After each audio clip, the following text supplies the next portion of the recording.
برادران اسلام، معزز سامعین حضرات، رسول اکرم صلی اللہ علیہ وسلم کا ارشاد ہے کہ بہت سے روزہ رکھنے والے ایسے ہیں کہ ان کو روزے کے ثمرات میں بجز بھوکا رہنے کے اور کچھ حاصل نہیں، اور بہت سے شب بیدار ایسے ہیں کہ ان کو رات کے جاگنے کی مشقت کے سوا کچھ بھی نہ ملا۔ یہ رسول اکرم صلی اللہ علیہ وسلم کا ارشاد ہمیں اس بات کی طرف متوجہ کرتا ہے کہ رمضان المبارک کا روزہ رکھنے کے بعد اس میں اہتمام کا خاص خیال کیا جائے کہ روزہ رکھنے کے بعد انسان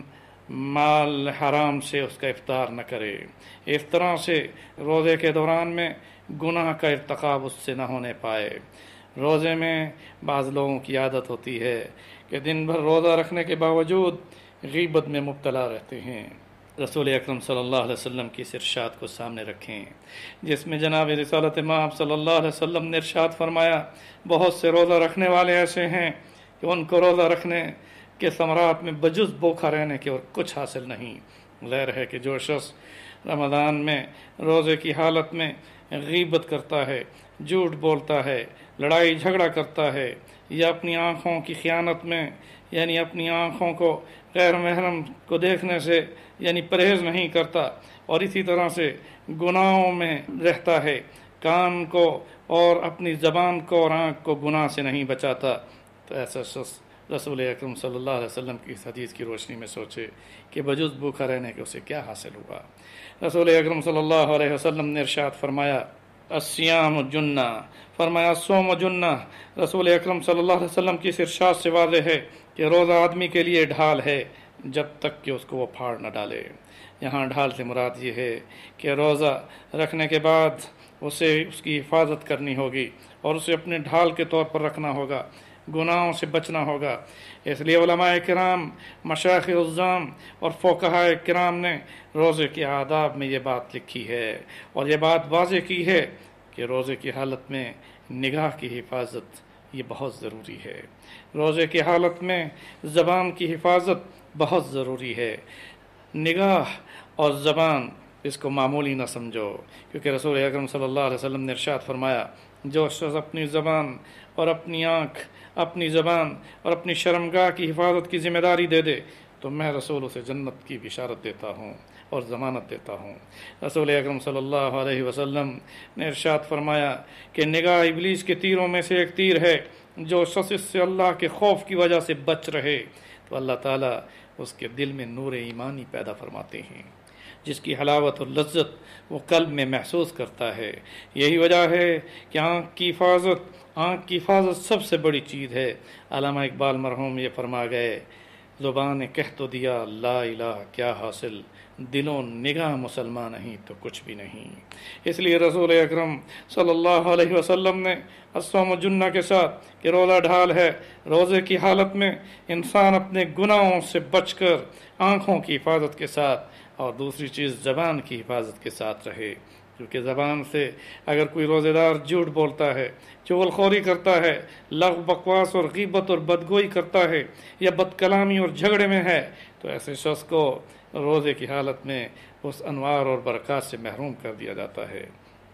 بخاری شریف کی ایک روایت میں کہ روزہ آدمی کے لیے ڈھال ہے، اس لیے روزے دار کو چاہیے کہ زبان سے کوئی فحش بات یا جہالت کی بات، تمسخر، جھگڑا، غیبت، جھوٹ اور لڑائی، گالی گلوچ اپنی زبان سے گریز کرے، بلکہ اگر کوئی شخص روزے کی حالت میں اس کے ساتھ جھگڑے تو یہ کہہ دے کہ حضور نے فرمایا کہ وہ شخص جو روزے دار ہے جھگڑنے والے کو کہے کہ میرا روزہ ہے، اس کے جواب میں الجھے نہیں بلکہ اس سے کہے میرا روزہ ہے، میرا روزہ ہے۔ یہ رسول اکرم صلی اللہ علیہ وسلم کا ارشاد کتنا پیارا ہے کہ جس میں زبان کی حفاظت اس قدر بھی ہو کہ اگر کوئی زیادتی بھی کر رہا ہو تو وہ شخص اس کے جواب میں اس کی اس بات کا جواب نہ دے بلکہ اس سے کہے کہ میرا روزہ ہے، کیونکہ میرے رسول نے روزے کی حالت میں زبان کی حفاظت کا حکم فرمایا ہے۔ نبی اکرم صلی اللہ علیہ وسلم کے زمانے میں دو عورتوں نے روزہ رکھا، روزے میں شدت سے بھوک لگی کہ ناقابل برداشت بن گئیں، ہلاکت کے قریب پہنچ گئیں۔ رسول اکرم صلی اللہ علیہ وسلم سے دریافت کیا گیا، حضور نے ایک پیالہ ان کے پاس بھیجا۔ جب وہ پیالہ ان کے پاس بھیجا گیا، ان عورتوں نے اس میں قح کی تو اس کے اندر گوشت کے ٹکڑے اور خون تھا۔ رسول اکرم صلی اللہ علیہ وسلم نے جس وقت اس خبر کو پایا تو آپ صلی اللہ علیہ وسلم نے فرمایا کہ یہ عورتیں روزے کی حالت میں غیبت کر رہی تھیں۔ بہرحال یہ واقعہ اس لیے رسول اللہ صلی اللہ علیہ وسلم کی حیات طیبہ میں ہوا تاکہ یہ بتایا جائے کہ قرآن پاک میں اللہ رب العزت ارشاد فرماتے ہیں ایحب احدکم ان یاکل لحم اخیہ میتا، کیا تم میں سے کوئی شخص یہ پسند کرتا ہے کہ اپنے مردے بھائی کا گوشت کھائے؟ غیبت کرنے کا گناہ ایسا ہے کہ وہ اپنے بھائی کا گوشت کھا رہا ہے اور مردہ بھائی کا گوشت کھا رہا ہے۔ اس لیے رمضان المبارک میں روزے کی حالت میں ہم نے اپنی نگاہوں کی بھی حفاظت کرنی ہے، ہم نے اپنی زبان کی بھی حفاظت کرنی ہے،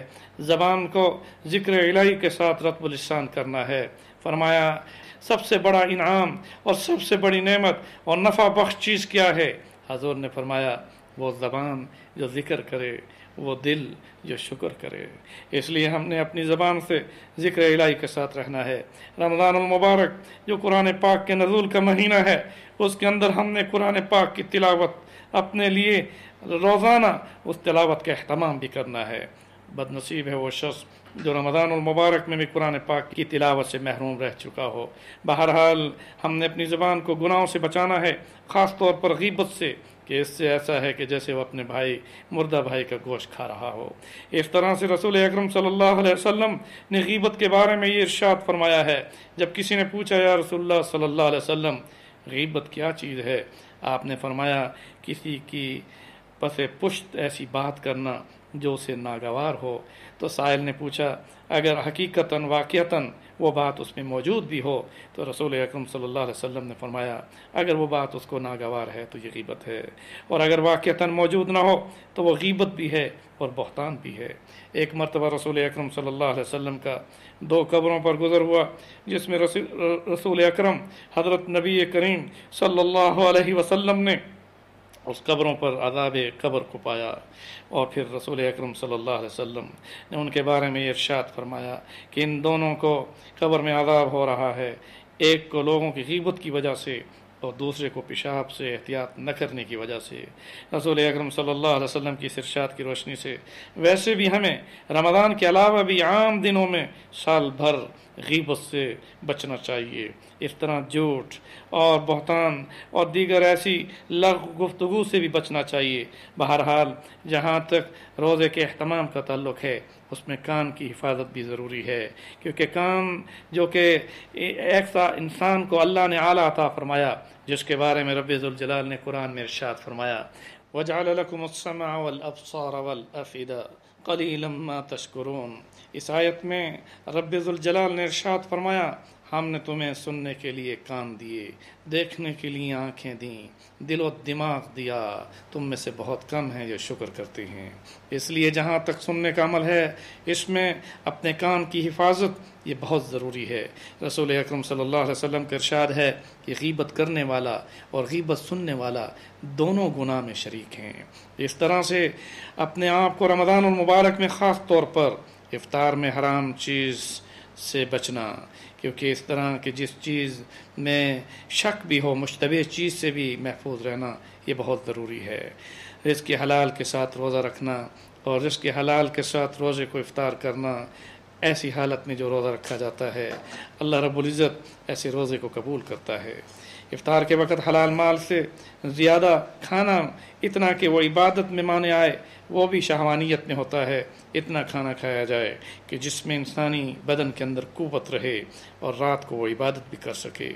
اسی طرح سے روزے کی حالت میں بعض لوگ بڑے اہتمام کے ساتھ یعنی ایسی چیزوں کا اہتمام کرتے ہیں کہ جس سے جب وہ عشاء کی نماز میں نماز تراویح میں آتے ہیں تو ان کے منہ سے ڈکار جب نکلتے ہیں تو وہ عام صفوں کے اندر اس کی بو دوسرے لوگوں تک بھی پہنچتی ہے، اور اس کے اندر یعنی ایک قباحت یہ ہے کہ بعض پیاز کھا کر بھی آتے ہیں۔ بہرحال میں ان مسائل کو دوسری کسی ایسی یعنی حلقے میں بیان کروں گا کہ جس میں مسجد کے آداب میں یہ میں بتاؤں گا کہ کن چیزوں کو کھانے کے ساتھ مسجد میں آنا منع ہے۔ بہرحال اپنے معزز سامعین حضرات سے یہی کہوں گا کہ رمضان المبارک کو بڑے اہتمام کے ساتھ اپنی آنکھوں کی حفاظت، کانوں کی حفاظت، زبان کی حفاظت کے ساتھ اپنے اہتمام کے ساتھ رمضان کے روزوں کو رکھا جائے۔ انشاءاللہ جب ہم رمضان المبارک میں